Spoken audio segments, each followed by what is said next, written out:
oleh Bu Aida. Alhamdulillah. Ustazah Ya. sudah datang ya? Suara saya Oh ya, terdengar? alhamdulillah. Cukup. Ya, oke. Silakan Bu Aida. Assalamualaikum warahmatullahi wabarakatuh. Waalaikumsalam. Saya akan tilawah surat Al-Hajj ayat 77 sampai 78. Lanjut surat Al-Mu'minun ayat 1 sampai 11. A'udzu billahi minasyaitonir rajim. Ya ayyuhalladzina amanu rka'u wasjudu wa'budu rabbakum waf'alul khaira la'allakum tuflihun. Wajahidu fillahi haqqa jihadih huwa ijtabakum wa ma ja'ala 'alaikum fid-dini min haraj. Millata abikum Ibrahim huwa sammakumul muslimina min qablu wa fi hadza liyakuna ar-rasulu shahidan 'alaikum wa takunu syuhada'a 'alan nas. فأقيموا الصلاة وآتوا الزكاة واعتصموا بالله هو مولاكم فنعم المولى ونعم النصير. بسم الله الرحمن الرحيم. قد أفلح المؤمنون الذين هم في صلاتهم خاشعون والذين هم عن اللغو معرضون والذين هم للزكاة فاعلون والذين هم لفروجهم حافظون إلا على أزواجهم أو ما ملكت أيمانهم فإنهم غير ملومين. فمن ابتغى وراء ذلك فأولئك هم العادون والذين هم لأماناتهم وعهدهم راعون والذين هم على صلواتهم يحافظون أولئك هم الوارثون الذين يرثون الفردوس hum fiha khalidun. Aku berlindung kepada Allah dari godaan setan yang terkutuk. Wahai orang-orang yang beriman, rukuklah, sujudlah, dan sembahlah Tuhanmu, dan berbuatlah kebaikan agar kamu beruntung. Dan berjihadlah kamu di jalan Allah dengan jihad yang sebenar-benarnya. Dia telah memilih kamu dan dia tidak menjadikan kesukaran untukmu dalam agama. Ikutilah agama nenek moyangmu Ibrahim. Dia Allah telah menamakan kamu orang-orang muslim sejak dahulu. Dan begitu pula dalam Al-Quran ini, agar Rasul Muhammad itu menjadi saksi atas dirimu, dan agar kamu semua menjadi saksi atas segenap manusia. Maka laksanakanlah sholat dan tunaikanlah zakat dan berpegang teguhlah kepada Allah. Dialah pelindungmu, dia sebaik-baik pelindung dan sebaik-baik penolong. Dengan menyebut nama Allah yang Maha Pengasih, Maha Penyayang. Sungguh beruntung orang-orang yang beriman, yaitu orang yang khusyuk dalam sholatnya, dan orang yang menjauhkan diri dari perbuatan dan perkataan yang tidak berguna, dan orang yang menunaikan zakat, dan orang yang memelihara kemaluannya, kecuali terhadap istri-istri mereka atau hamba sahaya yang mereka miliki. Maka sesungguhnya mereka tidak tercela.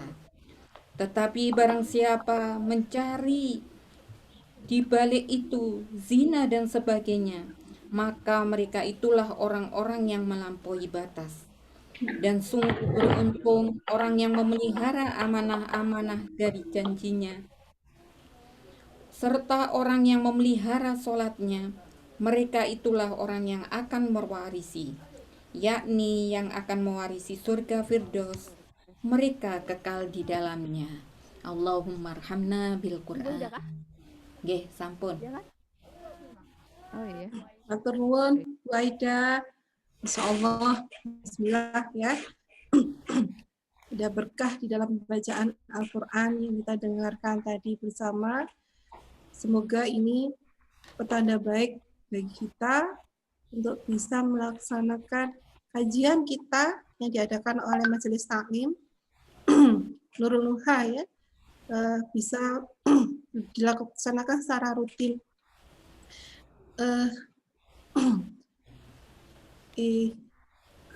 Alhamdulillah ya, sekali lagi saya ucapkan puji syukur kepada Allah atas segala nikmat ya yang diberikan Allah kepada kita semua, terutama nikmat Islam dengan banyak kemudahan bagi kita untuk bisa berkumpul dan bertemu hari ini. Dalam rangka kita mengikuti kajian perdana kita yang dilakukan di rumah masing-masing ya, tapi insya Allah tidak mengurangi berkah ya, tidak mengurangi berkah dari Allah insya Allah. Dan untuk sesi perdana ini sekali lagi ya, ini kesempatan yang luar biasa karena kita bisa mendatangkan pembicara dari luar Malang malah ya, jauh, yaitu di Jakarta. Ya. Nah, dan saya akan memperkenalkan lebih dahulu biodata beliau. Semoga ini juga nanti akhirnya bisa menambah keakraban kita bertemu dengan beliau di forum ini. Saya bacakan dulu. Apa mungkin saya sapa dulu ya, Bu Nur, Ustazah Nur. Saya bacakan biodata beliau. Hadir. Alhamdulillah. Kelihatannya baru sekali ini kita bertemu ya, Bu Nur, Ustazah ya. Alhamdulillah. Nanti kita berkenalan deh Ustazah. Ini kebetulan teman dari Buria juga ya katanya ini. Ya, saya bacakan biodata beliau. Jadi beliau nama lengkapnya adalah Bu Nur, Ustazah Nur Hamidah ya, LC MAG, alamat di Gang H Baing RT 11 nomor 4 nomor 128. Kelurahan Tengah, Kecamatan Keramat Jati, Jakarta Timur. Pendidikan beliau S1 di Al-Azhar, Universitas Kairo, S2 di IAIN Jakarta, dan sekarang S3. Sudah S3 ya, IIKI Jakarta. Aktivitas beliau sekarang ya, Al-Qudwah Depok, dan juga Syariah Konsultan Center Indonesia, dan memegang amanah di Departemen Dakwah Pusat ya di Salimah ini. Nah, dan beliau juga sejak tahun 1990 di Majelis Taklim maupun di perkantoran. Beliau sudah menikah dengan Ustadz Muhammad Dodi Bintoro, SE, dan mempunyai 3 putra. Ya, demikian mungkin kalau Ustazah Nur mau menambah silakan, atau tidak berpanjang lebar ya, karena sudah mendekati jam 4. Saya persilakan beliau untuk mengisi kajian kali ini dalam rangka menyambut Hari Ibu ya. Jadi tema kita adalah wahai ibu bahagiakanlah dirimu. Nah, semoga semuanya bisa uh, mendapatkan faedah ya dan hikmah di antara di kajian kali ini. Silakan Bu Nur, Ustaz Danul. Ya, siap. Insya Allah. Jazakumullah khair, Bu Erna. Suara saya terdengar, Bu? Jelas? Ya, Jelas? dengar. Alhamdulillah. Alhamdulillah. Bismillahirrahmanirrahim. Rabbi syrah li sadri wa yassir li amri wahlul 'uqdatam min lisani yafqahu qawli. Assalamualaikum warahmatullahi wabarakatuh. Waalaikumsalam. Alhamdulillah, alhamdulillahirabbil alamin. Alhamdulillahirabbil alamin wa bihi nasta'in. Wassalatu wassalamu ala asyrafil anbiya'i wal mursalin wa ala alihi wa ashabihi ila yaumiddin, amma ba'd. Asyhadu an la ilaha illallah wahdahu la syarikalah wa asyhadu anna Muhammadan abduhu wa rasuluhu la nabiyya ba'dah. Allahumma shalli ala Muhammad wa ala ali Muhammad fil alamin innaka Hamidum Majid. Nurun Nuha, ya. Perumahan Bumi Palapa serta para akhwat dan ummahat kitanya. Alhamdulillah hari ini kita bisa berkumpul walaupun dengan kondisi mengurangi.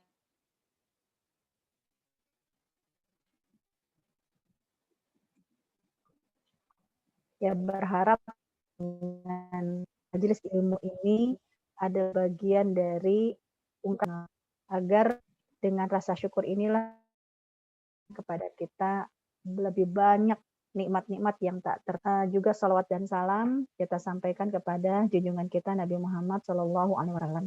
Allahumma sholli wa sallim wa barik alaih. Semoga salawat yang senantiasa hadir dari lubuk hati kita yang paling dalam, inilah yang akan menjadi identitas bahwa Rasulullah SAW adalah panutan kita, teladan, dan kita berkumpul dalam majelis virtual ini semata-mata tiba mengikuti jalannya Rasulullah SAW. Dan kelak nanti Rasulullah pun akan menunggu kita dan mengajak bersama-sama untuk masuk ke dalam surga Firdausul A'la. Ya amin, amin, ya rabbal alamin. Hari ini karena memang momen di bulan Desember dalam hubungannya dengan tradisional ya, kultur kita adalah bulan Desember adalah bulan di mana ada kebiasaan Hari Ibu, ya maka berharap dengan momen ini kita pun sebagai seorang muslimah, sebagai seorang istri, seorang ibu juga akan mengambil hikmah dari momen seperti ini. Walaupun kalau nanti dianggap ini tidak ada di dalam syariat, nggak ada di dalam Al-Quran, nggak ada dalam hadis Rasul, ya namanya juga untuk mengambil hikmah. Bukankah orang beriman ini adalah orang yang paling cerdas mengambil hikmah dan pelajaran dari apapun yang terjadi di sekitarnya. Dan pada kesempatan kali ini, saya diamanahkan untuk membahas bagaimana seorang perempuan, seorang istri, seorang ibu membahagiakan dirinya. Jadi secara singkat ya saya hanya buat satu judul, Ibu Bahagia. Nah, Ibu bahagia tidak hanya di hari ibu, tapi ibu bahagia senantiasa di dalam melaksanakan amanah kita sehari-hari. Ya, kenapa demikian? Mari kita lihat di slide yang berikutnya. Ya, kalau Islam itu datang benar-benar memberikan kebaikan buat kita semua.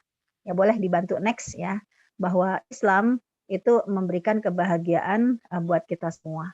Karena perempuan sebelum Islam diturunkan, ya perempuan itu benar-benar manusia yang tidak diberikan haknya.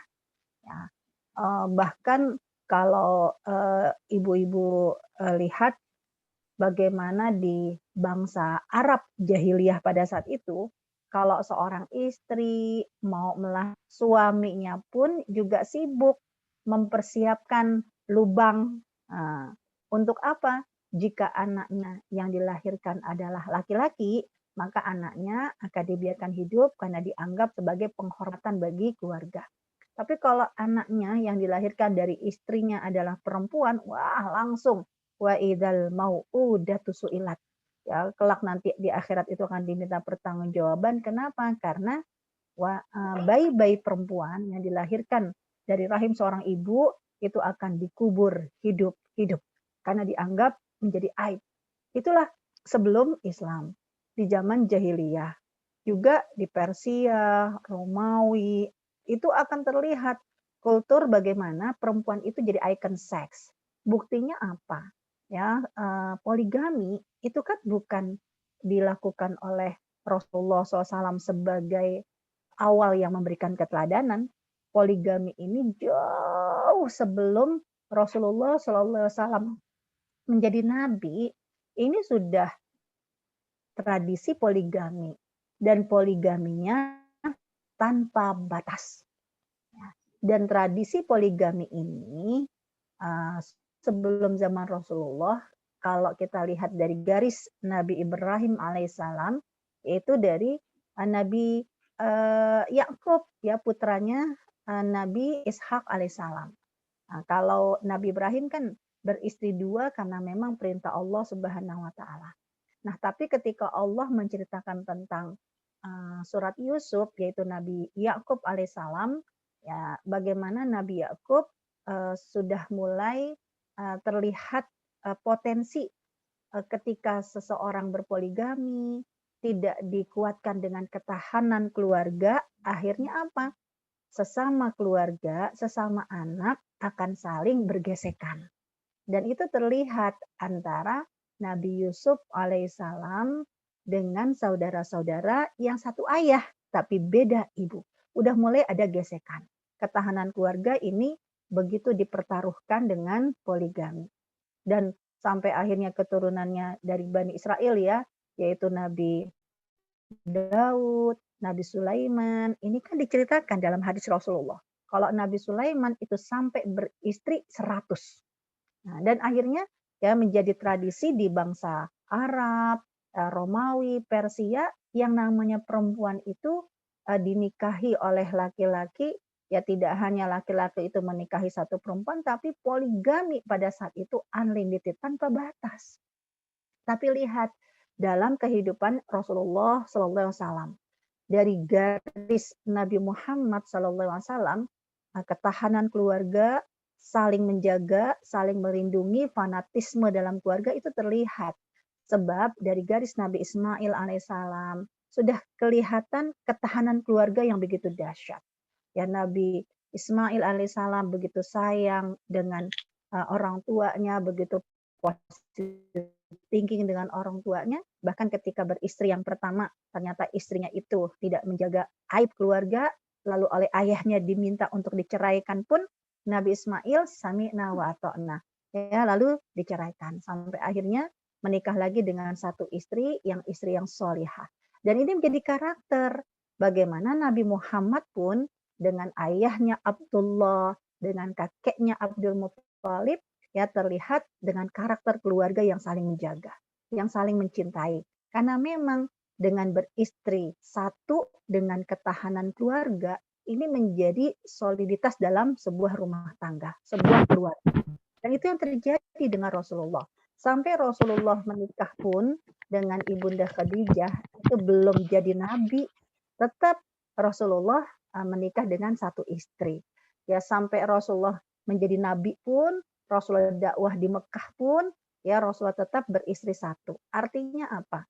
Kalau kita lihat antara kehidupan Rasulullah SAW dengan kondisi masyarakat pra-Islam ini beda. Ya Nabi Muhammad jangan dianggap, mohon maaf orang-orang menganggap bahwa nikah dalam Islam itu yang sunnah adalah poligami. Itu kurang tepat.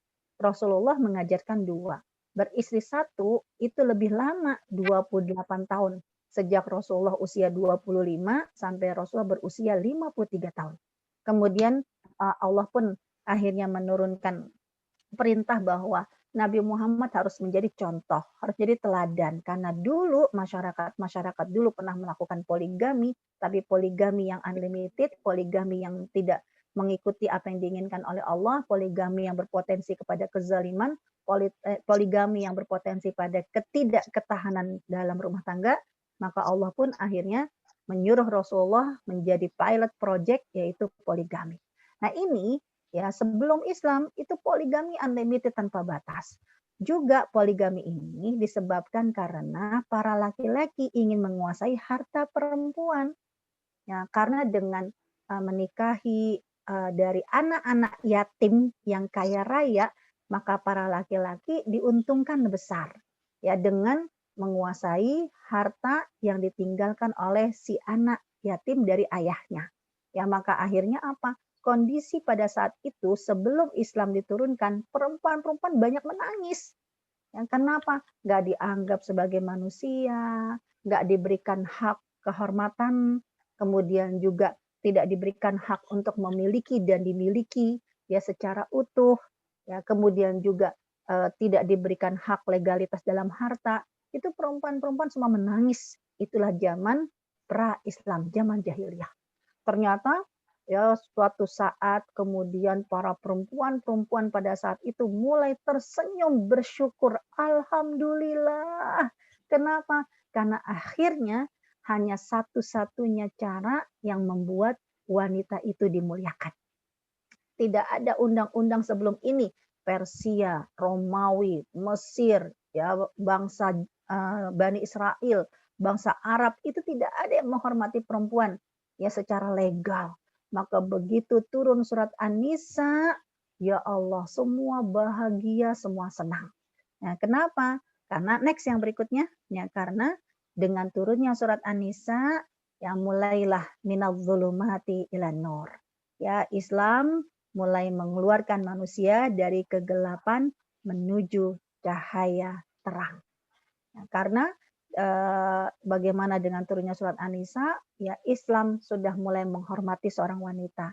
Islam sudah mulai menghargai seorang wanita. Islam membatasi poligami. Yang tadinya unlimited, ya dicoba dulu secara bertahap untuk ya dibatasi.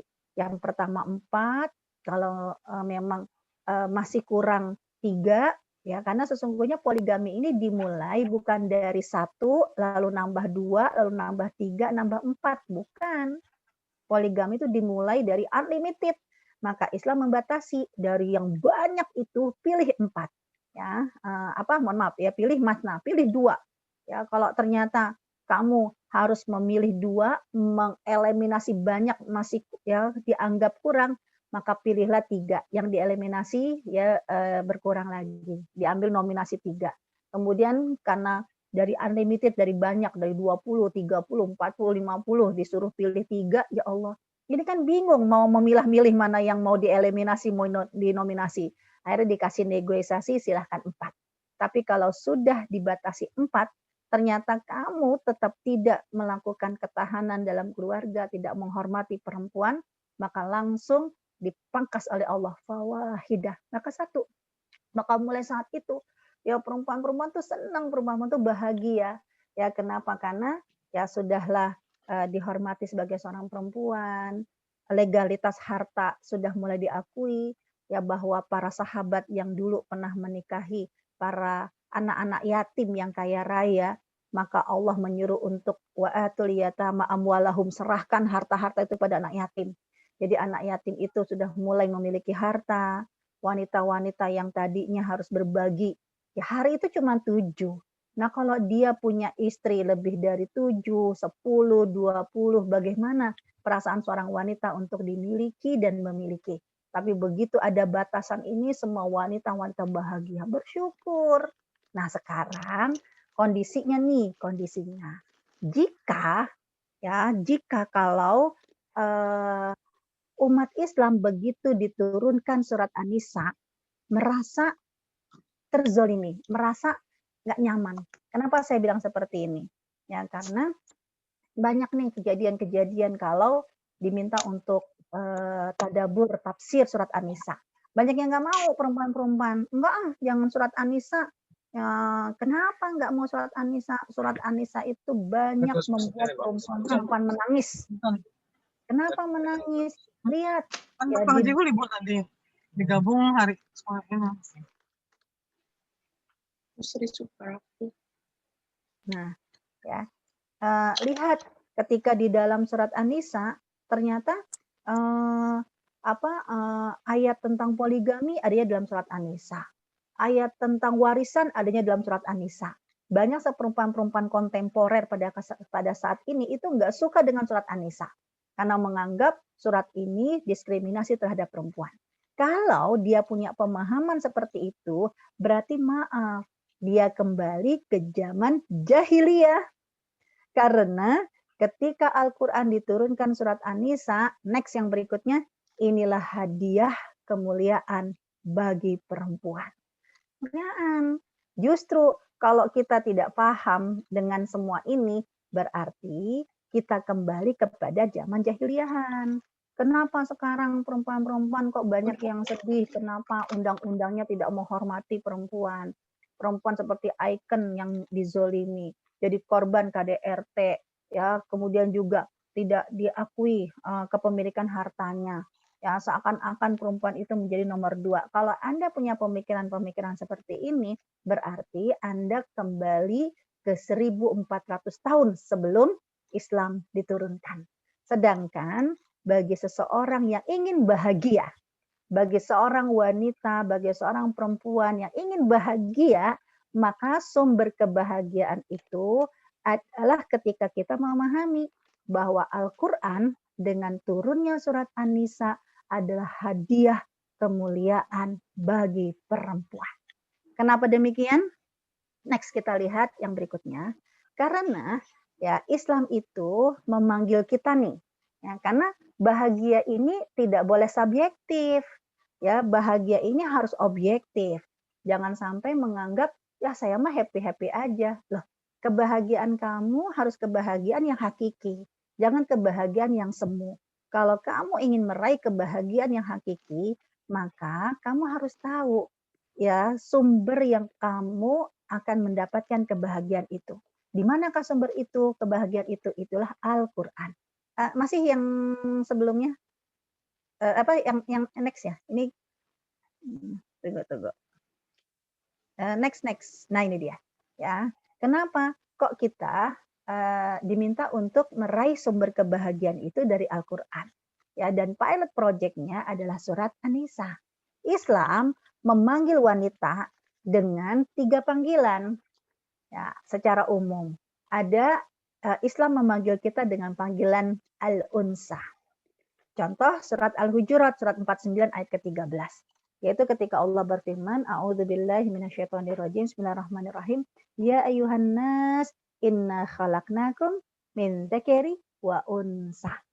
Hai manusia, sesungguhnya Allah menciptakan kamu dari dzakar, dari laki-laki, wal unsa, dan dari perempuan.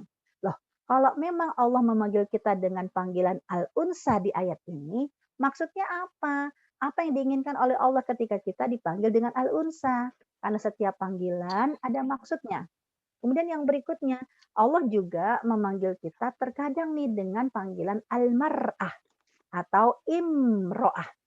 Kalau al-mar'ah dan imro'ah, ya, misalnya dalam surat An-Nisa ayat 128, wa inimro'atun khafat, dan ketika seorang istri ya khawatir suaminya melakukan nusyuz.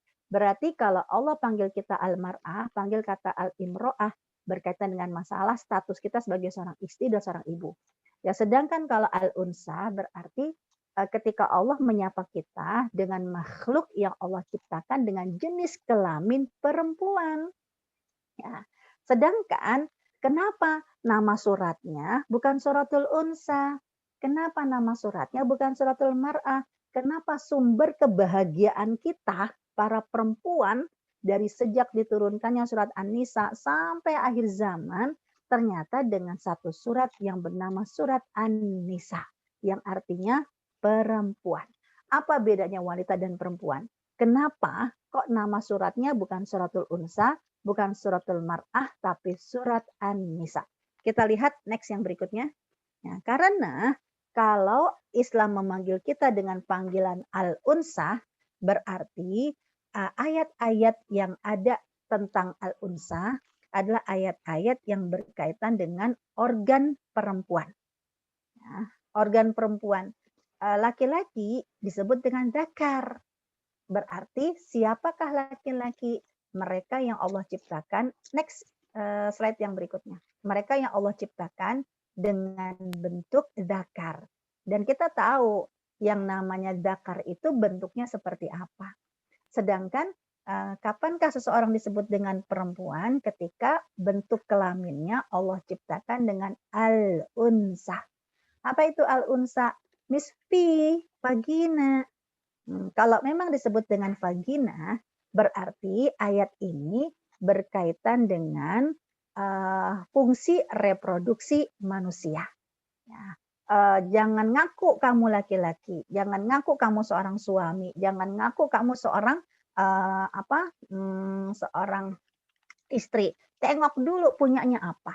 Jangan pakai mukena, jangan pakai jilbab. Tengok dulu yang diciptakan oleh Allah, bentuk kelaminmu seperti apa. Ya, kalau bentuk kelaminnya adalah dzakar, maka jilbab, mukena adalah pakaian yang tidak diperuntukkan untuk kalian. Itu bisa dilaknat sama Allah. Kenapa? Karena menjadi laki-laki, menjadi perempuan di poin yang pertama itu adalah hak prerogatif Allah. Allah yang menciptakan.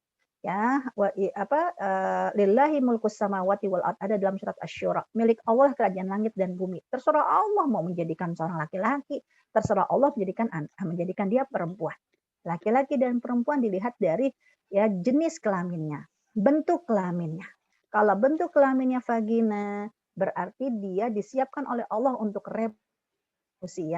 Di dalamnya adalah rahim. Kalau dia diciptakan laki-laki dzakar, berarti dia disiapkan oleh Allah untuk reproduksi manusia dengan bank sperma.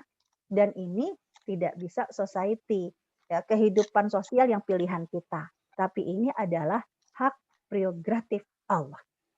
Jadi, kenapa Allah tidak berikan nama untuk kita dengan suratul unsa? Karena kalau Allah beri nama untuk kita, panduannya adalah suratul unsa, boleh kita menangis, boleh kita teriak Allah zalim, boleh kita merasa diinjak-injak, kita tidak akan merasakan kebahagiaan. Kenapa? Karena kalau al-unsa, perempuan hanya menjadi icon seks yang hanya tugasnya reproduksi manusia. Ternyata Allah tidak memberikan kebahagiaan dan sumber hukum buat kita dengan nama suratul unsa. Nah, kita lanjutkan. Next yang berikutnya. Ya, Islam, Al-Quran memanggil kita dengan panggilan lain, yaitu al-mar'ah atau imro'ah. Ini banyak ayat, ya, karena ayat-ayat yang menggunakan kata al-mar'ah, menggunakan kata imro'ah, berarti ayat-ayat menjadikan status seorang istri yang sebelumnya. Ya, nah, jadi seorang yang satu lagi. Nah, jadi seorang istri. Kalau seorang istri berarti apa? Pasti ayat-ayat ini akan berkaitan dengan masalah tanggung jawab kita di dalam rumah. Urusan sumur, urusan kasur, urusan dapur. Dan itu memang tidak bisa tergantikan. Sumur bukan berarti Allah menyuruh kita untuk nimba air, untuk bersih-bersih kamar mandi. Tidak. Tapi Allah berikan kebahagiaan bahwa rumah tangga kamu itu akan menjadi tanggung jawab kamu. Karena apa? Seorang perempuan ketika ingin melayani keluarganya dengan baik, dia harus memahami tentang konsep sumur. Sumur adalah ilmu yang diperlukan oleh seorang wanita berkaitan dengan masalah ya masalah simbol kesucian dan kebersihan. Kesucian berarti at-thaharah, tentang najis, bagaimana berwudu, bagaimana mandi. Sedangkan an-nadhafah berarti berkaitan dengan kebersihan. Seringkali kan orang tua kita mengingatkan, kalau kamu lihat rumah orang, pengen tahu kepribadian orang itu, yang dilihat apa? Kamar mandinya. Kalau kamar mandinya BAU, kamar mandinya jorok, berarti orang tersebut pun ya bisa jadi karakternya seperti itu. Dan Allah juga menginginkan kalau kamu ketika menjadi seorang perempuan ilmu yang bisa kamu miliki. Di dalam surat An-Nisa sudah disiapkan terkait dengan peran kamu, persiapan kamu menjadi seorang imro'ah, jadi seorang istri, seorang ibu, yaitu tentang simbol kasur. Maksudnya kasur apa? Bukan kita yang ngejemur kasur, tapi kasur adalah ilmu yang diajarkan oleh Al-Quran tentang teman seranjang, yaitu tentang pernikahan. Itu ayat-ayat tentang pernikahan, kebutuhan kita sebagai seorang istri dengan suami ada dalam surat An-Nisa. Juga nggak cuman kasur adalah teman seranjang, surat An-Nisa pun mengajarkan kepada kita bekal kamu untuk menjadi seorang istri, seorang ibu yang teladan. Maka yang namanya kasur berarti ilmu tentang hasil ranjang, yaitu parenting. Dan itu pun juga ada dalam surat An-Nisa berkaitan dengan urusan suami istri dan urusan orang tua dengan anak. Ya, dan yang ketiga, ya juga yang namanya imro'ah, yang namanya mar'ah berarti apa? Status kita seorang istri, seorang ibu yang diminta untuk bagaimana menjaga amanah dalam rumah tangga dengan urusan dapur. Dapur ini bukan berarti kewajiban kita masak dong, kewajiban kita berarti ke pasar dong, tidak. Tapi dapur adalah ilmu yang disiapkan oleh Allah untuk para perempuan dan dipanggil dengan imro'ah walaupun ada dalam surat An-Nisa, yaitu yang berkaitan dengan masalah harta, sumber rezeki, dan juga tentang pengelolaan rezeki, juga tentang masalah konsumsi yang halal dan haram. Dan ilmu-ilmu yang dibutuhkan oleh seorang istri, seorang ibu, kan nggak didapati dari sekolah manapun. Nggak ada sekolah ibu yang disiapkan secara legal. Ya, dan untuk itulah Al-Quran sudah mempersiapkan. Kalaupun kamu tidak masuk ke dalam dunia pendidikan, sekolah ibu, tapi Al-Quran yang kamu pegang, itu bisa menjadikan kamu ibu yang teladan.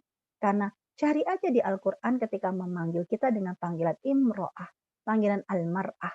Berarti di sana ilmu yang kita miliki, ilmu yang kita butuhkan, yang perlu kita miliki untuk status sebagai seorang istri, untuk status sebagai seorang ibu. Ya, dan kenapa nama surat buat kita kok nggak suratul mar'ah, nggak surat imro'ah? Ya, kalau Allah menyuruh kita, memanggil kita dengan surat buat kita ada suratul mar'ah atau surat imro'ah, kita semua boleh protes sama Allah. Allah zolim. Kenapa kita diciptakan hanya untuk menjadi pelayan dalam rumah? Ternyata Allah tidak memberi nama buat kita dengan suratul mar'ah dan surat imro'ah. Surat apakah, nama apakah yang dipilih oleh Allah untuk panduan buat kita? Next yang berikutnya. Ya, itulah diberi nama dengan surat An-Nisa. Ya, next. Nah, An-Nisa berarti, ya, kalau surat An-Nisa berarti berkaitan dengan semua ilmu yang dibutuhkan oleh kita. Baik ketika hubungan kita dengan Allah secara personal, baik ketika hubungan kita dengan keluarga, ayat-ayat tadi yang imro'ah dan mar'ah, juga ilmu yang dibutuhkan oleh kita berkaitan dengan masalah untuk kehidupan bersosial. Ya, kalau bahasanya kita tuh ipolexobut hankam, ilmu yang diperlukan ideologi, politik, budaya, pertahanan, keamanan, itu semua ada dalam surat An-Nisa. Karena Allah memberikan kepada kita, kamu ketika di rumah berarti kamu berstatus seorang istri dan seorang ibu. Ketika kamu berinteraksi kepada Allah berarti kamu seorang muslimah yang salihah. Tapi kamu bisa jadi punya peran ketika kamu keluar rumah. Ketika kamu keluar dari rumah kamu dengan izin suami kamu, kan bisa jadi status kamu beda. Di luar ketika membuka pintu, kamu seorang guru, kamu seorang dokter, kamu seorang businesswoman, kamu seorang politikus, kamu seorang macam-macam lah. Ya, semua itu disiapkan oleh Allah. Karena Allah memberikan satu surat buat kita namanya surat An-Nisa agar Allah mengajarkan kepada kita dimanapun kita berada. Dimanapun kita berinteraksi dengan masyarakat pada saat itu. Semua orang harus menjadi saksi bahwa kita orang baik. Nah, dan surat An-Nisa memberikan panduan, ya, dan inilah yang akhirnya Islam menyuruh kita kalau kamu ingin bahagia, ya, dan kamu ingin mendapatkan kebahagiaan dunia dan di akhirat, ya maka di poin yang ketiga tadi nih yang di bawah, ayo kita jadilah surat An-Nisa yang berjalan. Kalau Rasulullah kana khuluquhul Quran, Rasulullah adalah akhlaknya Al-Quran. Kalau kita, ya akhlak kita adalah minimal surat An-Nisa. Nah ini beberapa pointer aja. Karena tentang najis, toharo itu ada dalam surat An-Nisa di ayat ke-43. Ya, juga masalah wudhu. Kemudian juga soal tentang salon, kecantikan, olahraga itu kan semua ada. Semua ada dalam surat An-Nisa.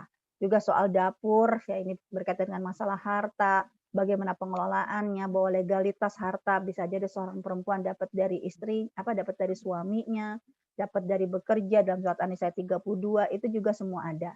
Gimana cara pengelolaannya dengan sedekah, zakat itu pun semua dibekali oleh Allah dengan surat An-Nisa. Bahkan kasur tentang kerumah tanggaan, jangan sampai ada ketaatan dan jangan sampai ada nusyus, kemaksiatan, pelanggaran dalam rumah tangga itu pun ada dalam surat An-Nisa. Yang kita butuhkan pun agar kita menjadi seorang perempuan yang solihah di hadapan Allah, gimana sholat, gimana haji, gimana bertaubat, gimana sabar, itu pun Allah tetapkan, Allah berikan dalam surat An-Nisa. Bahkan ketika pilihan kita punya kontribusi di masyarakat kita, entah yang sebagai saintis, entah yang sebagai businesswoman, entah yang sebagai ekonom, semua itu Allah siapkan. Ya bagaimana poin-poin ini Allah lengkap, Allah sempurnakan dalam surat An-Nisa sebagai sumber kebahagiaan kita. Ya, next yang berikutnya. Kenapa kita harus menjadi surat An-Nisa yang berjalan? Nah, karena ya surat Al-Qur'an ini dengan menjadikan kita sebagai hidup ini untuk refleksi menuju surga. Ini kalau dibantu ya sama hostnya, tunjukkan kalau dulu kursornya di gambar Firdaus, ya. Masih gambar yang tadi. Nah, ya tunjukkan ini Firdaus. Dulu Nabi Adam dan Ibunda Hawa itu kan semuanya tinggalnya di surga Firdaus. Ya, berarti nenek moyang kita itu kan tinggalnya di surga Firdaus. Nah, sekarang pertanyaannya kenapa sekarang kita di bumi? Padahal nenek moyang kita itu ada di surga Firdaus.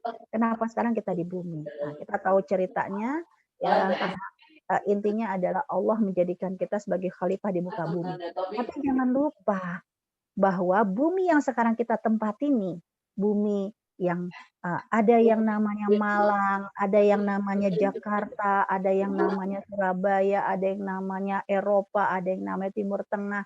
Sesungguhnya bumi yang sekarang kita tempati, yang boleh tunjukkan bumi. Nah, sebenarnya bumi yang sekarang kita tempati itu hakikatnya di mana sih? Ya, jangan tertipu. Kenapa kita butuh surat An-Nisa? Karena bumi yang kita tempati ini sudah dikasih tahu oleh Allah di mana TKP-nya. Itu dalam surat Al-A'raf, yaitu fiha tahyauna wa fiha tamutuna wa minha tukhrijun. Kamu pengen tahu di mana bumi sesungguhnya? Bumi ini hanyalah satu titik di luasnya padang mahsyar. Karena dalam surat Al-A'raf Allah yang bilang bumi itu di mana kamu hidup, lalu di mana kamu akan mati, dan disitulah kamu dibangkitkan. Jadi cuma satu titik di padang mahsyar, sedekat dengan surga, sedekat juga dengan neraka. Nah, Allah sayang sama kita, kamu jangan sampai tertipu. Memang sekarang bumi begitu indah karena wazayana sam'a dunya bimasabiha, Allah percantik dengan bulan, dengan bintang, dengan matahari. Tapi kamu jangan lupa, bumi yang kamu tinggali ini cuma satu titik di luasnya padang mahsyar. Dan kamu harus kembali ke tempat asal kamu, yaitu surga.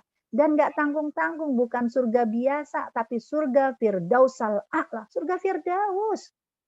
Karena hanya surga Firdaus, ya, yang kalau mereka melihat ke atas, yang dilihat apa? Arsy-nya Allah. Surga bertingkat-tingkat. Yang paling bawah itu saya sebut lobi, yaitu surga Aden. Surga Aden. Nah, di bawah surga Firdaus, kalau melihat ke atas nggak lihat Allah, nggak bisa karena terhalang dengan surga di atasnya. Maka ketika Allah Subhanahu wa Ta'ala menurunkan kita di bumi, diturunkan juga Al-Quran. Agar kita jangan lupa pada saat nanti ya kiamat ditiupkan pertama, ya hancurnya bumi dan isinya. Begitu kiamat yang kedua ditiupkan sangkakala, baru kan manusia menyadari, oh my God, ternyata bumi yang sekarang kita tempati, bumi asli, itulah padang mahsyar. Nanti ada hisab, ada mizan, dan ada asirat. Dan bagaimana peran kita sebagai seorang ibu, peran kita sebagai seorang istri yang sukses, yang bahagia, ketika di akhirat kita pun bahagia, bisa memboyong keluarga kita masuk ke dalam surga. Karena pintu surga, yaitu lobi surga, surga Aden, ya itu diminta oleh Allah sebagai meeting point, reuni akbar dengan keluarga. Itu ada dalam surat Ar-Ra'd surat 13. Jannat Aden, surga Aden itu surga yang terendah, itulah lobi surga. Allah minta ketika di surga Aden, meeting point, kamu harus dipertemukan, kamu harus mempersiapkan reuni akbar dengan siapa? Ya, wasalaha min abaihim, nenek moyang kamu ke atas, kemudian pasangan kamu, suami kamu, dan anak keturunan kamu. Berarti Allah menyuruh, ayo kita di bumi ini nih, ya kebahagiaan kita yang hakiki bukan sekedar melihat anak kita sukses, wow, keren, hebat, dia jadi kaya, ya dia pinter, dia cantik, tidak. Kebahagiaan kita adalah bagaimana kita bisa memboyong anak-anak kita, suami kita, keluarga kita semua masuk ke dalam surga. Nah, next yang berikutnya, semua ini Allah gambarkan. Ya, dimulai tadi di titik nomor 1, inilah bumi, ya bahwa kampung halaman kita adalah surga Firdaus. Kita harus mempersiapkan diri untuk naik ya ke surga Firdaus. Gimana cara naiknya? Ya, poin yang kedua, kita perlu Google Map, ya perlu Waze, ya perlu panduan. Ya, di nomor 2 itu panduannya adalah Al-Qur'an. Tuh, jadi nomor 1 dari bawah, nomor 2 tuh ke atas itu Al-Qur'an. Dan Al-Qur'an menginformasikan kepada kita bahwa kalau kamu ingin bahagia, memboyong kamu masuk ke dalam surga, maka yang ketiga, ternyata pilot project-nya. Kamu kalau ingin masuk ke dalam surga, yaitu ladangnya adalah keluarga. Dengan suami, dengan anak, itu ladang kita. Jadi, ibu yang bahagia, ibu yang selalu dalam suka dan duka, berhadapan dengan apapun kondisi suami dan anaknya, jadikan ladang pahala. Ya, contoh misalnya, kok ya terjadi gesekan, terjadi pertikaian, ibu yang bahagia, ibu akan menganggap, ya Allah, ini adalah ujian. Agar di balik ujian ini tetap harus lulus ya dari segala ujian dan segala musibah. Dan lihat dalam surat At-Taghabun, ketika seorang ibu ya kunci kebahagiaannya adalah bagaimana memboyong semua keluarga masuk ke dalam surga, lalu tiba-tiba ada pertikaian dalam rumah tangganya dengan suaminya, dengan anaknya. Dalam surat At-Taghabun ayat 14 Allah mengingatkan, ya ayyuhalladzina amanu inna min azwajikum wa auladikum aduwwalakum. Hai orang beriman, ada kalanya nih nanti diuji oleh Allah. Kamu akan dihadirkan pasangan kamu, suami kamu, ataupun anak-anak kamu, aduwwalakum, nyebelin. Ya, jadi kayak musuh, jadi bertikai. Jangan membuat kita jadi kalap dan akhirnya khilaf, lalu kemudian gagal ujian ini. Maka Allah mengatakan, fahdharu, kamu harus waspada. Kamu kalau memang ingat tujuan kebahagiaan kamu adalah kamu menjadi ibu yang sukses, adalah ibu yang memboyong anak dan suami masuk ke dalam surga, maka ayat ini akan menjadi panduan. Yaitu apa? Allah minta yang ketiga, ada 3 konsep ketika kita terjadi pertikaian. Wa in ta'fu, ya udah maafin aja. Mau gimana lagi? Udah kita punya stok memaafkan. Ya, agar dengan maaf ini paling tidak ya poin pertama, Allah melihat kita sukses. Ya, marah pertama, marah sekali wajar, tapi kemudian setelah kita marah, yang namanya perempuan ya begitu marah, ya udah kita maafkan. Yang kedua, watasfahu, ya saling menguatkan, ringan sama dijinjing, bersama dipikul. Ya setelah reda emosinya, saling berpikir apa ya yang bisa kita selesaikan, apa ya yang bisa kita tingkatkan. Keluarga ini harus ada pola asah, asih, dan asuh. Kemudian wataghfiru, saling minta ampun. Bisa jadi yang banyak dosa itu suami, tapi ternyata Allah tuh ampuni dosa suaminya, Allah tutup aib suaminya. Kenapa? Karena siapa yang selalu minta ampun untuk Allah, kepada Allah untuk suaminya? Si istri.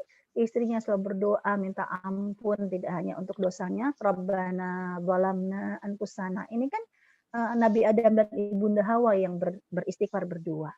Ya, bisa jadi ya dengan doa istighfar seorang istri, maka ya Allah akan turunkan rahmat, Allah akan ampuni, dan bisa jadi suatu saat Allah akan balikkan hati suaminya dan Allah balikkan hati anak-anaknya.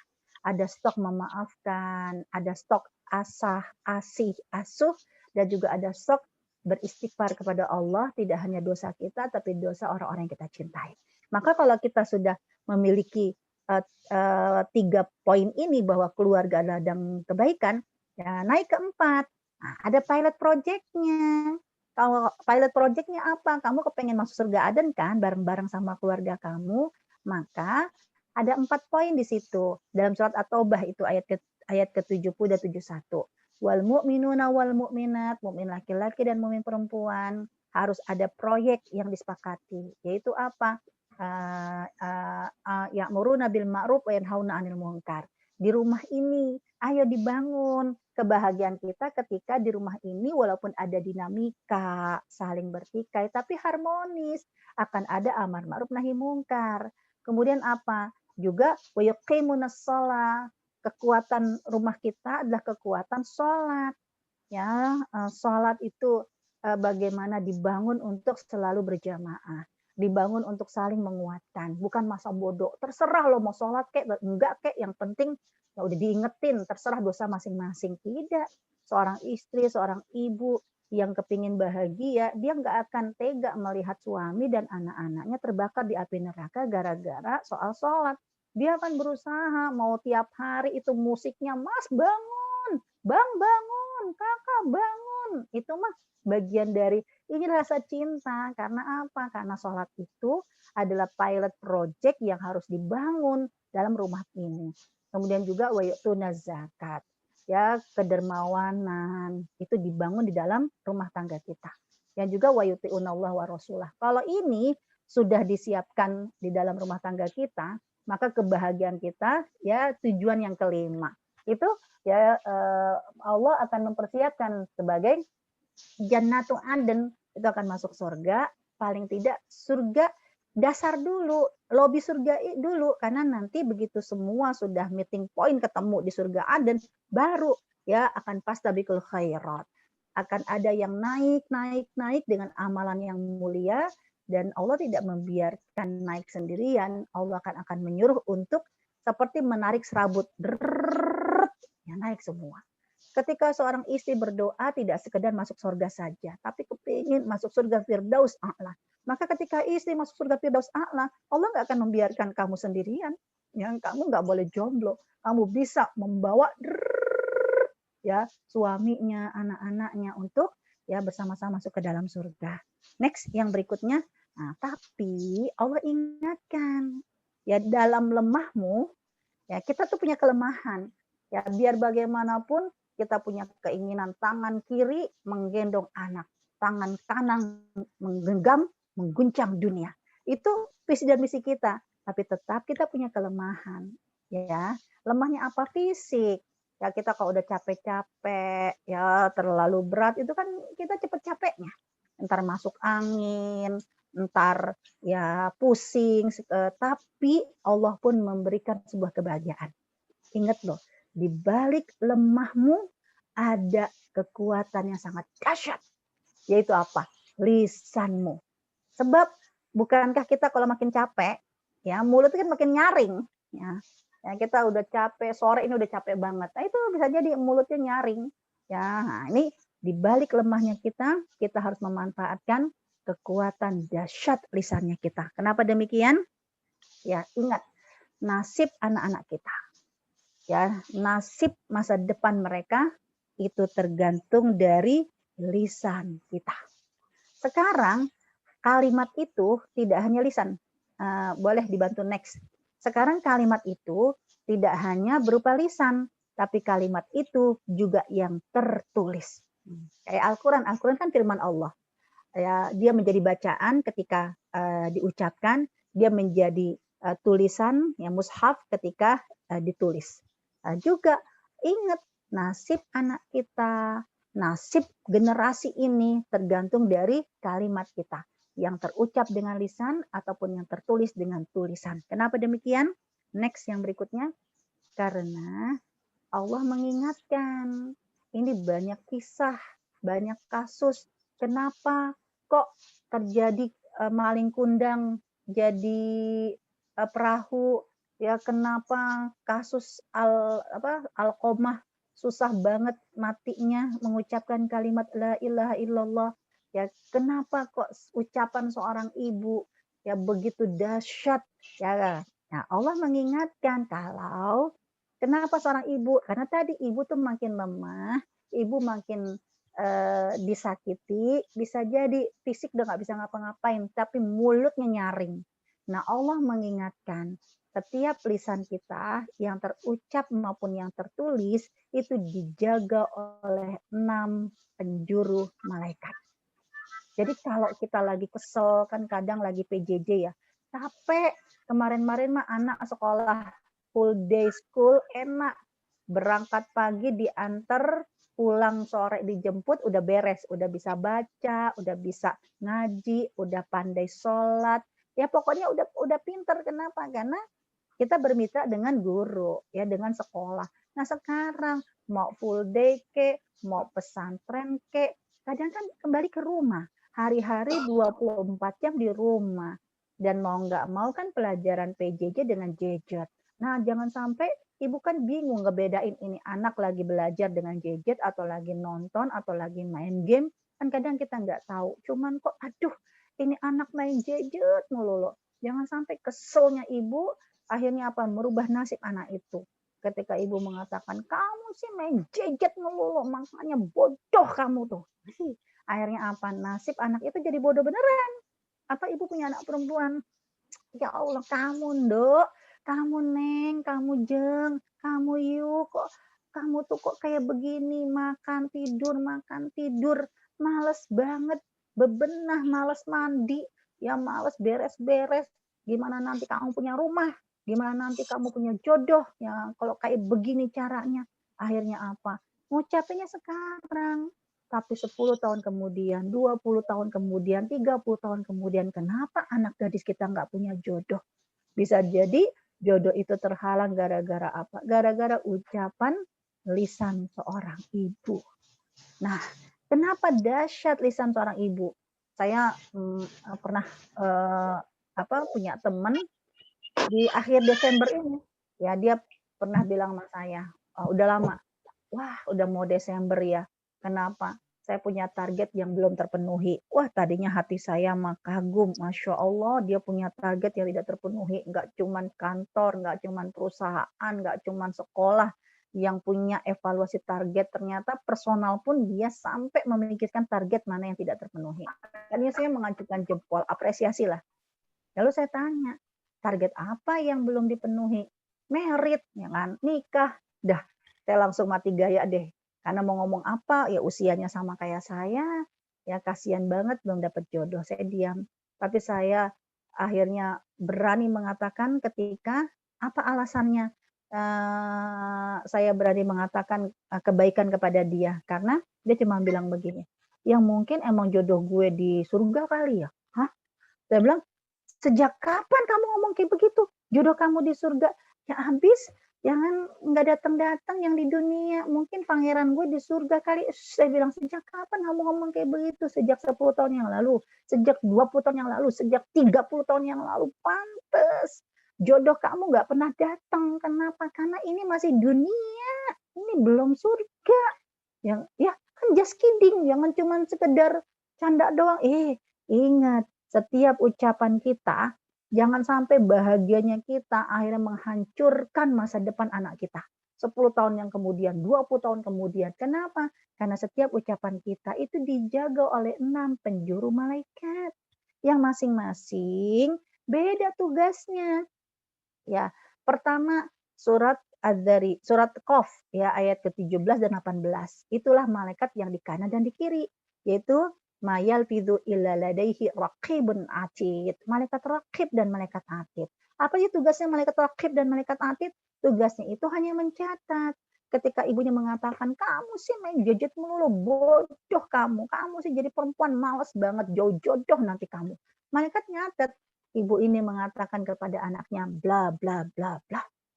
Tuh kanan kiri, di depan dan di belakang. Surat Ar-Ra'd ayat 11. Beda lagi malaikatnya. Kalau dulu orang tua kita sering mengingatkan, ngomong hati-hati, nanti malaikat lewat. Nah ini dia, surat Ad-Dariyat, surat Ar-Ra'd, surat 13 ayat ke-11. Yaitu malaikat mu'aqibat, lahu mu'aqibat. Malaikat mu'aqibat ini adanya di depan dan di belakang.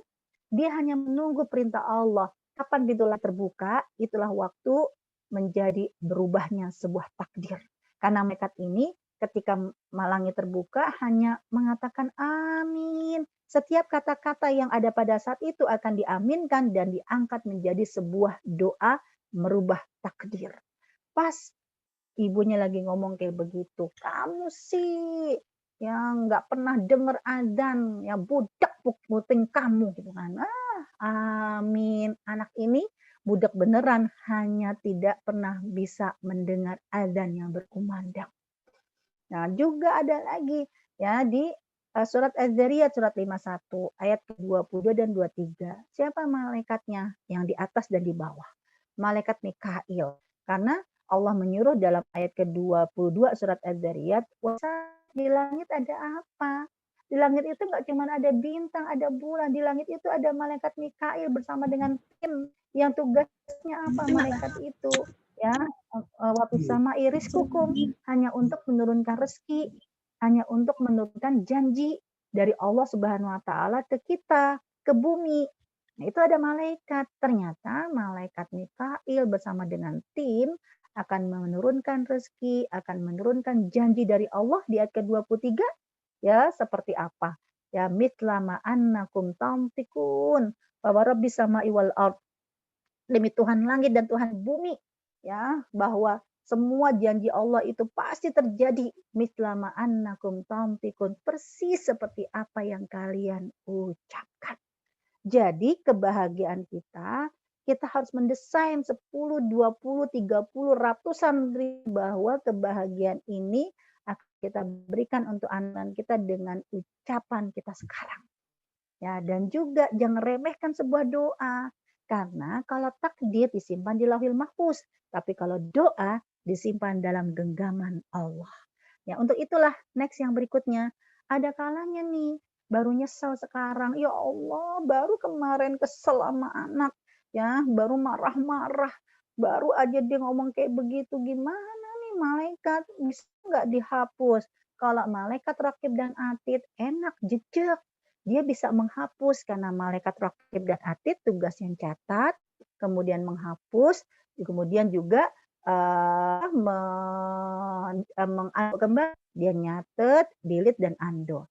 Tapi malaikat langit dan bumi, kemudian malaikat muakibat lagi yang di depan dan di belakang. Malaikat muakibat ini datangnya bersilih ganti.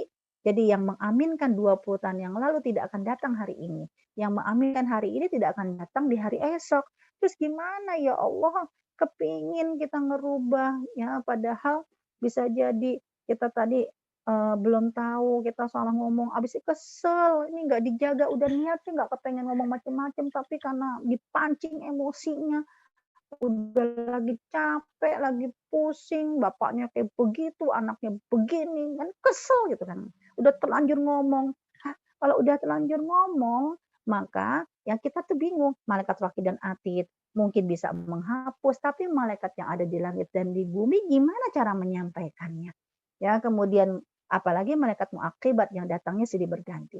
Nah, untuk itulah ya kita harus raih kesempatan untuk minta backing, minta dukungan dari malaikat-malaikat yang lebih mulia. agar malaikat inilah yang akan diutus oleh Allah untuk menghapus ucapan-ucapan yang ada di langit dan di bumi dan ucapan-ucapan yang diaminkan sebelumnya oleh malaikat-malaikat muaqibat. Siapa malaikat yang kita undang? Ada 2 surat. Pertama surat Ghafir surat 40. Malaikat siapa yang disebutkan di ayat ini?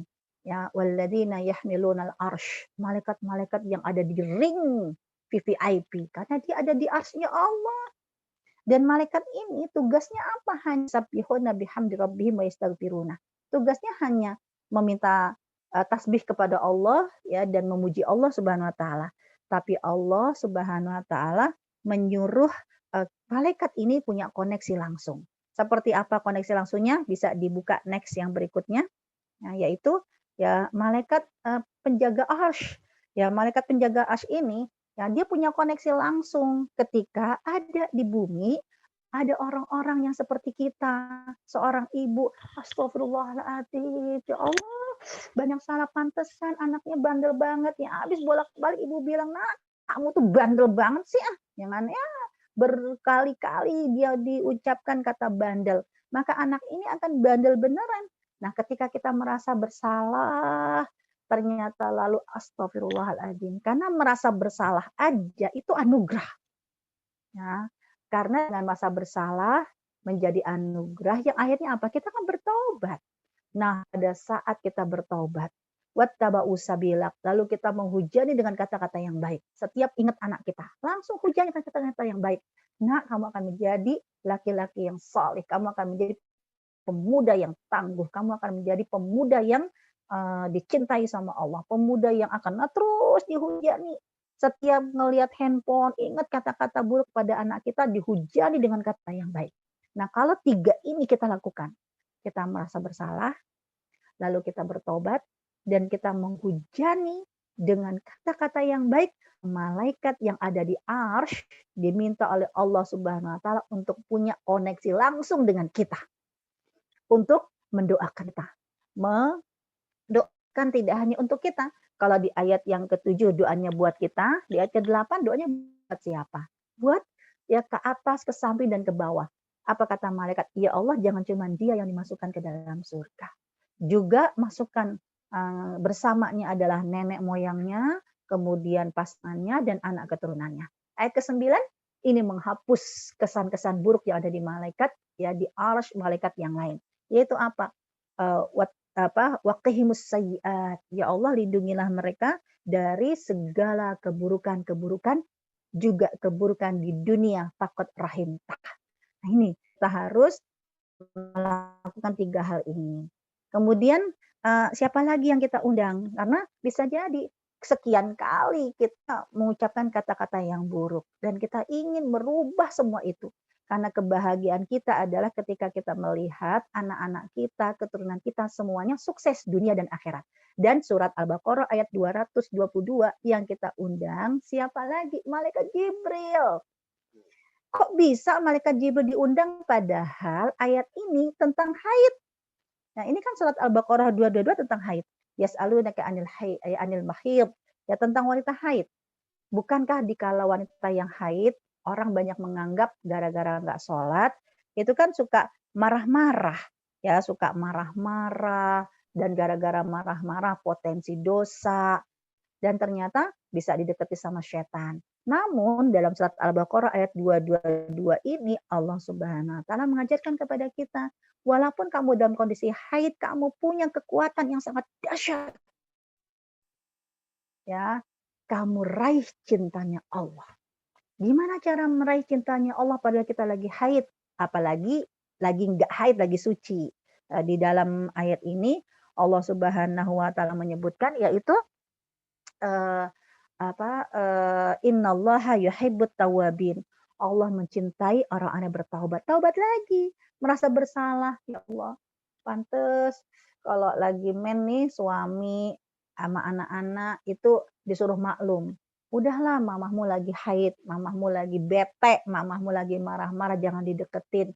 Mungkin mereka maklum, tapi jangan sampai mereka maklum tapi kita membuat terpuruk ya nasib kelak mereka, yaitu Ya dengan kata-kata kita, makanya nih kamu jangan jadi anak yang males, jangan mama lagi sakit kayak begini baru deh ingetnya. Kemarin aja mama lagi nggak sakit pada malas semuanya.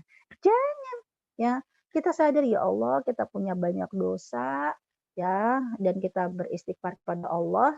Dengan istighfar inilah Allah akan mencintai kita.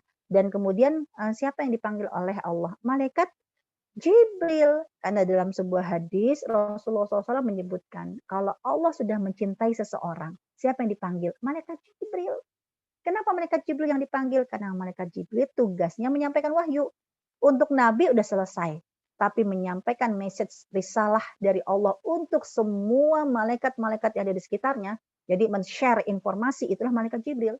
Maka malaikat Jibril akan menyampaikan kepada penjaga langit, penjaga bumi. Kalau Allah mencintai orang ini, ibu ini, dan itu kita. Maka kata malaikat Jibril, maka cintailah mereka. Cintailah dia. Maka semua malaikat penjaga langit dan bumi akan mencintai kita. Nah, dan gak hanya bertaubat. Di ayat ini juga Allah menyuruh wa yuhibbul mutatahhirin, menjaga kesucian. Ayo, taubat kita bahwa kita ingin merubah kebaikan-kebaikan anak kita dari keburukan-keburukan yang kita sempat umpatkan kepada mereka dengan cara berwudu. Walaupun lagi haid, ngapain wudu? Ya haidnya wudunya bukan untuk sholat. Wudunya di dalam ayat ini untuk meraih cintanya Allah. Ayo ibu-ibu, walaupun dalam kondisi haid kita mau masak, itu ada hadis Rasulullah. Keberkahan makanan itu dimulai ketika berwudu sebelumnya dan berwudu setelahnya. Ini jadi karakter, ayo sebelum masak kita wudu dulu. Mama kok wudu emang mau sholat ya? Enggak, mama wudu mau masak.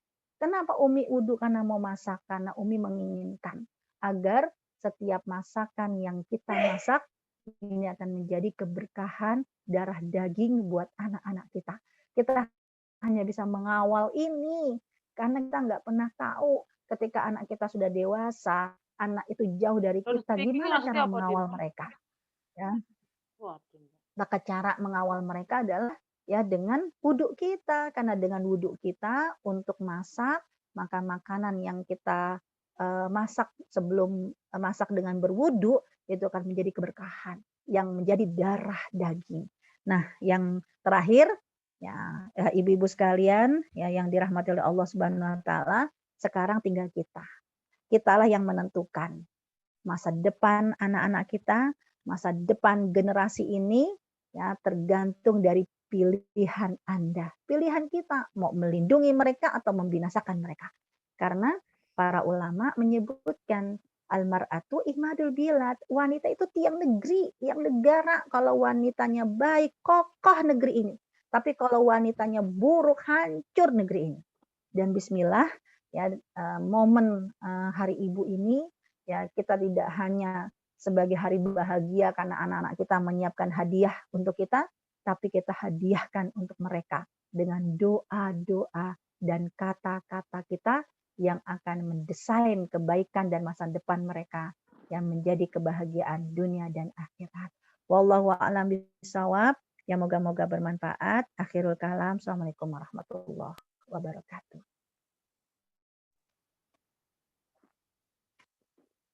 Masih di mute Bu Erna. Warahmatullahi wabarakatuh. Terima kasih Ustazah.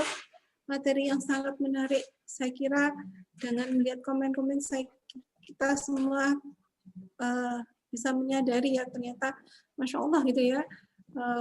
Luar biasa materinya yang bisa diberikan membuat kita sadar betapa kita punya peranan yang sangat besar dalam tidak hanya untuk keluarga, tapi juga untuk negara, yang untuk bangsa. Karena ini menjadi tanggung jawab kita ya untuk bisa menjadikan dunia ini menjadi suatu peradaban yang luar biasa, yang indah. Itu peranan kita. Ya, saya kira tidak terlalu butuh waktu lama ya. Ini ada beberapa pertanyaan yang ingin diajukan. Saya kasih kesempatan satu atau dua orang mau menyampaikan langsung sebelum saya mau menyapa langsung ke Ustazah, mau menyampaikan pertanyaan satu atau dua orang. Dengan kita melihat waktu sebelum nanti kita membaca ada beberapa pertanyaan yang ada di chat. Silakan, ada yang mau membaca, mau bertanya?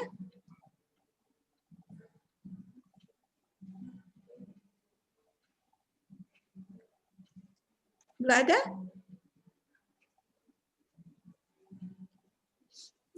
Ya udah, saya langsung aja ya. Saya kira sudah tadi juga sudah disampaikan sama Ustazah Nur. Ya, ini ada satu pertanyaan yang saya sampaikan, Ustazah. Ini saya kira tadi juga ada yang sudah disampaikan. Ketika ibu sudah salah ngomong, gitu ya, tentang anaknya, apakah istighfar pada Allah dan mohon maaf kepada anaknya atau bagaimana? Tidak cukup hanya dengan istighfar, tidak cukup hanya dengan minta maaf. Dua surat yang tadi saya sampaikan, surat Ghafir dan surat Al-Baqarah ya ayat 222 menjadi salah satu ikhtiar ya untuk menunjukkan keseriusan kita untuk merubah nasib-nasib mereka gara-gara kita. Kalau surat Ghafir, nanti kan materinya mau di-share ya ke peserta kan. Nah itu sambil dilihat di dalam ayat Quran itu surat 40 ayat 7 sampai 9, juga surat Al-Baqarah 222. Inilah bagian dari ikhtiar kita. Jadi nggak cukup cuman astagfirullahalazim, enggak, harus dibuktikan dengan ittabi sayyi'atal hasanata tamhuha. Tunjukkan dengan menghujani kebaikan-kebaikan sebagai wujud keseriusan kita kepada Allah Subhanahu wa taala. Wallahu a'lam. Untuk pertanyaan kedua, Ustazah, di sini Ya. tadi disebutkan kalau konflik adalah konflik rumah tangga. Gitu. Bila mana konflik itu sulit diselesaikan, apa yang harus dilakukan? Sampai kapan kita harus bersabar? Jadi kalau kita pertanyaannya sampai kapan sabar, perlu kita ketahui dulu definisi sabar. Kalau kepingin tahu definisi sabar, ada dalam surat Ali Imran di ayat 144 sampai 146 ya, coba saya cek dulu ya. Dan juga ditutup dengan surat Ali Imran ayat 200. Ya, ciri orang yang sabar dalam surat Ali Imran ya di ayat yang ke 146 ya, dari 146, yaitu di ayat 146 147. Nah, di ayat 146 3 ciri orang sabar. Pertama yaitu wama wahanu lima asobahum. Mereka tidak pernah merasa lemah mentalnya. Jadi mentalnya kuat ya. Jadi enggak lemah mental. Dia harus kuat mentalnya terhadap setiap musibah yang dihadapi oleh dia. Kemudian wa mabaufu, juga tidak lemah fisiknya. Jadi enggak cepat penyakitan. Jadi fisiknya pun harus kuat. Jadi mentalnya kuat, fisiknya juga kuat. Kemudian yang ketiga, wa mastakanu, tidak pernah merasa pesimis, selalu optimis. Ya wallahu yuhibbus sabirin. Allah suka sama orang yang sabar. Itu yang ketiga. Terus yang keempat, di ayat 147-nya, wa makana qaulahum. Ucapan orang yang sabar bukan ya Allah sabar, bukan. Ucapan orang yang bersabar itu di ayat 147 apa? Ya, istighfar dan doa. Apa istighfarnya dan doanya? Rabbana ighfir lana dzunubana wa israfana fi amrina wa tsabbit aqdamana wansurna 'alal qaumil kafirin. Ini ciri sabar yang 4. Nah, sekarang kalau pertanyaannya tadi, kira-kira sampai kapan batas sabarnya? Kira-kira sabar itu ada batasannya enggak? Nah, kalau kepingin tahu 4 tadi ya, itu diajarkan oleh Allah secara berproses. Nah, di ayat yang ke-200, yaitu proses untuk menjadi orang yang sabar. Pertama, yaitu ya ayyuhalladzina amanus biru. Hai orang-orang beriman, belajar sabarlah kamu. Gimana cara belajar sabar? Yang 4 tadi. Ketika ada musibah, ada konflik, ada gesekan, ya udah ya kuat mentalnya, nggak baperan, nah bahasanya gitu loh, nggak baperan, kuat. Ya, kemudian wa madaufu, kuat fisiknya, jangan sampai akhirnya begitu ada masalah gitu, ada musibah, udah ya males makan, akhirnya jadi asam lambungnya naik, sakit kepala, ya sakit-sakitan. Nah, berarti dia harus belajar untuk mentalnya kuat, fisiknya juga tetap stabil, kuat. Kemudian juga wa mastakanu, dia harus optimis, jangan pesimis. Udah yakin suatu saat pasti ada solusinya. Suatu saat Allah berikan solusi. Ini mungkin Allah lagi uji. Nah, kemudian yang keempat, rajin-rajin doa tadi. Rabbana firlana dzunubana wa israfana fi amrina wa tsabbit aqdamana. Itu proses yang pertama. Belajar dulu.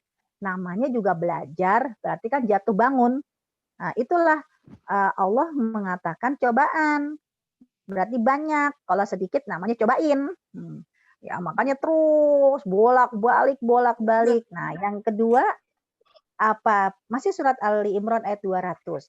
Kalau udah bolak-balik belajar, wasobiru. Jadilah penyabar. Kan beda. Kalau penyabar berarti udah jadi karakter. Udah biasa. Mau ada masalah apapun, mentalnya kuat. Fisiknya kuat. Optimisnya kuat. Dia selalu positive thinking sama Allah. Wasabiru. Dia jadi penyabar. Nah, yang ketiga apa? Warabitu irbit. Diikat kesabarannya. Saya kalau menerjemahkan yang ketiga ini, warabitu tergantung daerah masing-masing. Awi pengen menerjemahkan warabitu irbit, ikatlah kesabaran kamu. Ya, itu apa? Tambahkan iman. Misalnya apa? Orangnya udah bilang, saya nggak kuat. Ya namanya ikat kesabaran itu kuat-kuatin. Saya udah nggak tahan-tahanin. Saya udah nggak sanggup Ustazah, sanggup-sanggupin. Nah, itu kalau orang Betawi. Kalau orang Jawa, bisa jadi kan tambahin no ya. Udah nggak tahan. Gimana? Kalau nggak Jawa. Tahan-tahan ke, nah itu kalau orang Sunda. Tahan-tahan no. Katanya begitu. Udah nggak sanggup. Gimana? Ayo yang lebih paham.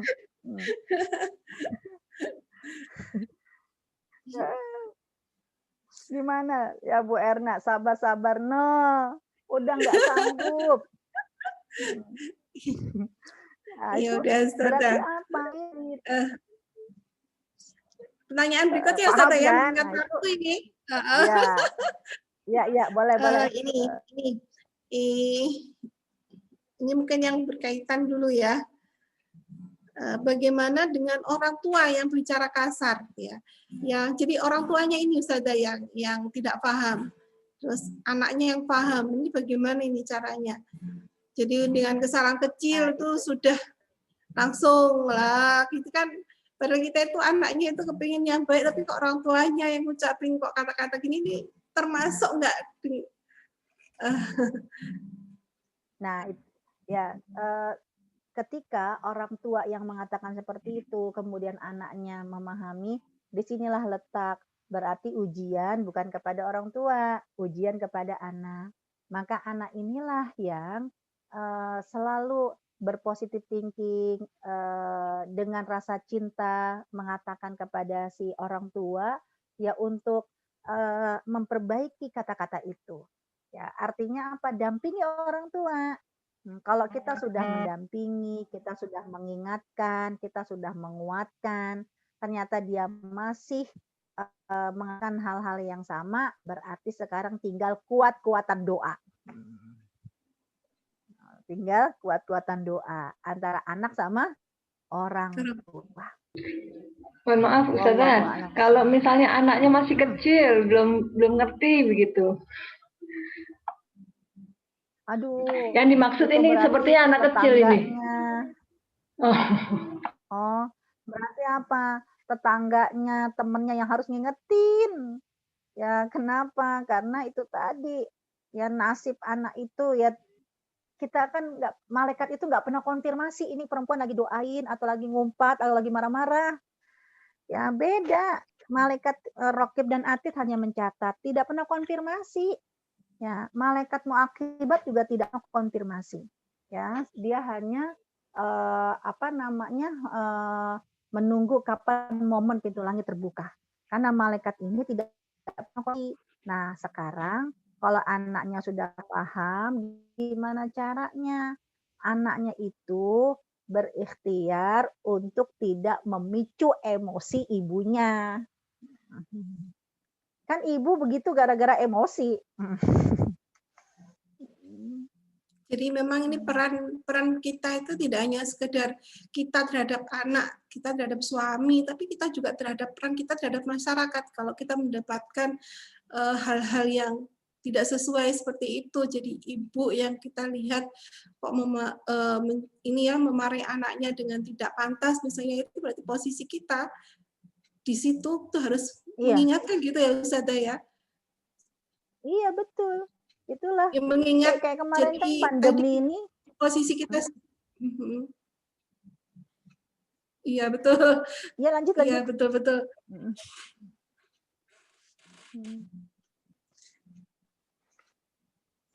Nggih Ustazah?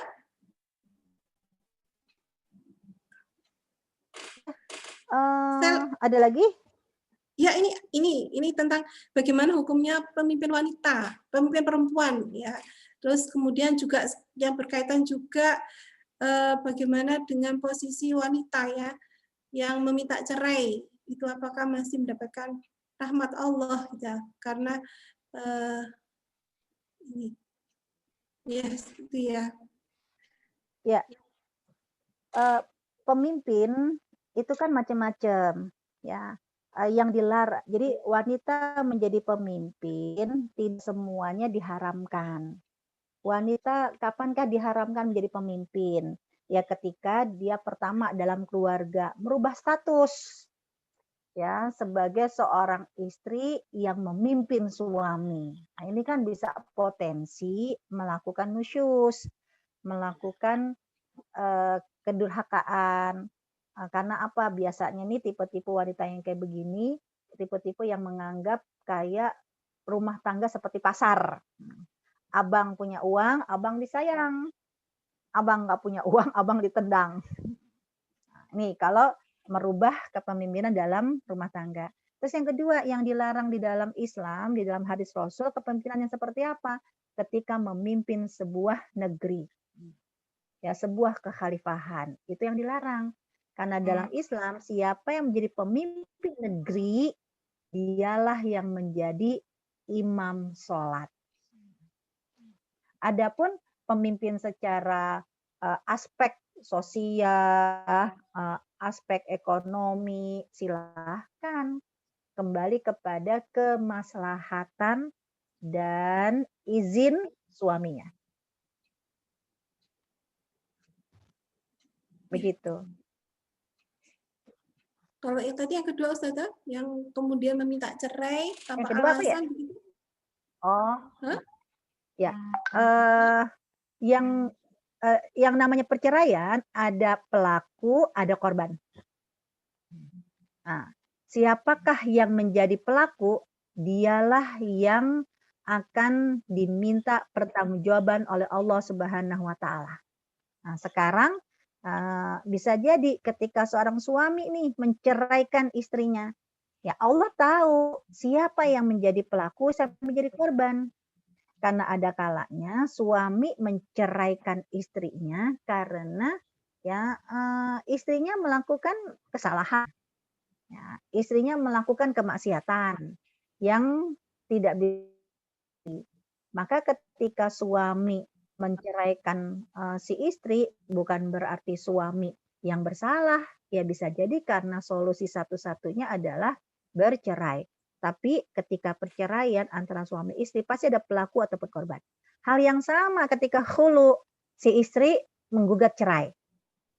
Siapakah yang dianggap nanti bersalah sebagai pelaku yang nanti akan menanggung dosa, yaitu tergantung siapa yang menjadi pelaku, siapa yang jadi korban. Bukan lihat siapa yang bercerai dan menggugat cerai.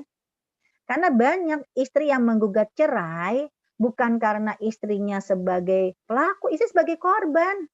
Suaminya pezina, ya, suaminya misalnya murtad, maka ketika istri menggugat cerai bukan berarti ya ibaratnya istri akhirnya tidak mendapatkan rahmat Allah. Loh, dia sebagai korban yang harus diselamatkan dari kezaliman suami. Jadi kalau menurut saya jangan lihat siapa yang menceraikan dan siapa yang diceraikan. Tapi lihatlah siapa pelaku zolim dan siapakah korban kezaliman, pasti ada di antara mereka berdua. Dan itu yang diminta pertanggungjawaban. Ya. Wallahu a'lam. Ya, terima kasih. Mengingat waktunya yang sudah habis ya. Takutnya nanti keburu Alhamdulillah. buang menutup tiba-tiba begitu ya. Kita insya Allah materi ini mengingatkan kita kembali bahwa bahagia itu sumbernya sebenarnya dari diri kita sendiri. Ya. Sebagai seorang ibu, bagaimana kita menjalankan amanah kita dengan sesuai dengan Islam. Karena Islam yang membawa rahmat kepada kita sebagai seorang wanita sudah dimuliakan sedemikian rupa oleh Allah. Dan sungguh benar seandainya kemudian kita kalau ingin bahagia berarti kita harus berjalan di jalan Allah. Kita akhiri ya, dengan doa. Saya mohon Ustazah Nur menutup acara ini dengan doa.